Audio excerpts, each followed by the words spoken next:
Hi, I'm Desiree Williams, and this is Jason Todd, and we're here with the Marathon Minute. Jason is the race director for the One City Marathon and president of Flat Out Events.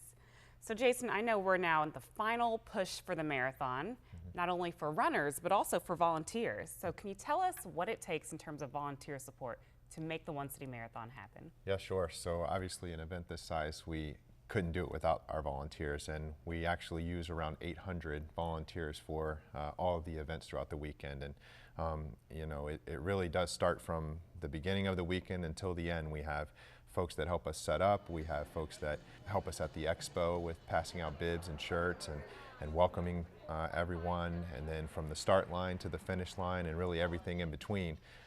You know, we even have volunteers that help with gear check, holding people's gear while they run. So we really do have a whole array of positions throughout the weekend.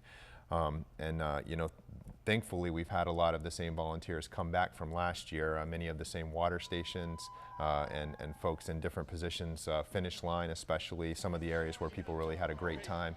Those people have already signed up to come back and help us out again. Well, good. It sounds like there's a little bit of incentive too, right? They get some swag. Is that correct? There is. So we want our volunteers to be seen. We want to be able to, you know, recognize them in this crowd. So they'll get this great, bright One City Marathon volunteer shirt. We also give all of our volunteers a coin, a commemorative coin for their participation as well. So we want them to know that we appreciate them and appreciate their time coming out to help us. Yeah, certainly can't miss them in the bright orange. That's right. So I'm sure the sign up is on the website, right? It is. So if you go to the onecitymarathon.com website, it says volunteer.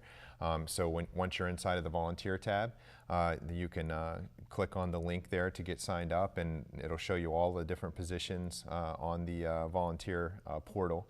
And you can pick which position works for you. It tells you the times and how long you can expect to be there. And then you can go ahead and get registered.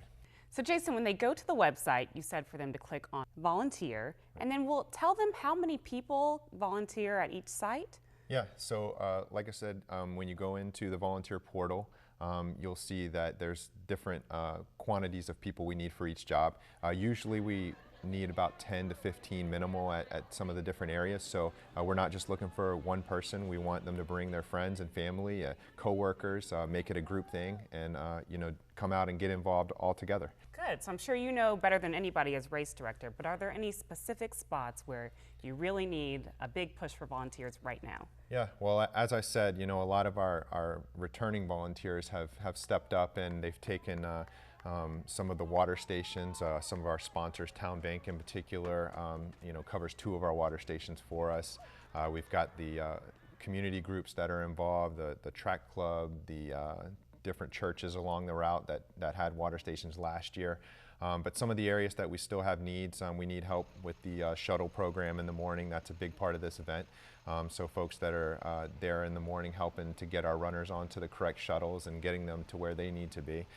We need some help at the different relay exchange zones along the route. So at R.O. Nelson, at Yates Elementary, and then Hilton Elementary, we need some folks to come out and help us with those areas.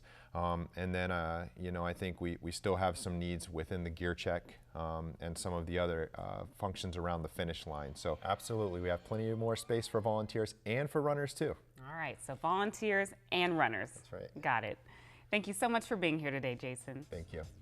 You can volunteer or register online at onecitymarathon.com or pick up the phone and call 311. And of course, stay tuned here to NNTV. We hope to see you at this year's Newport News One City Marathon.